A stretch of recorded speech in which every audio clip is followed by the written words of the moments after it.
Today's topic, attenuating frequencies. What is that? In simple terms, it means to lessen the force or impact.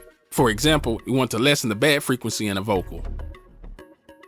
In this case, it prevents harsh frequencies from jumping out in a vocal or sound.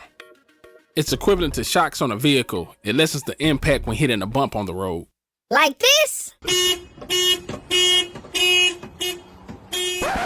Not exactly, but if they help you understand it, I mean. Oh, my bad. Sorry.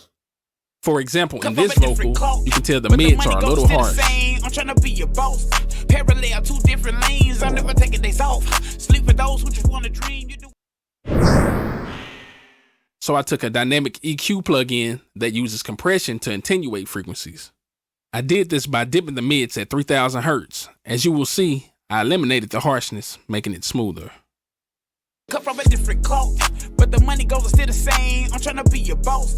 Parallel, two different lanes. I'm never taking days off. Sleep with those who just want to dream. You do it no matter the cost. I want the cream, but not by any means. See, I got a family to feed. They all dependent on me. I can't provide for my seeds if I'm in jail or deceased. So stay tuned. I'll be going in depth on this topic in a later video. You got caught up in the steam, so we all know what that means.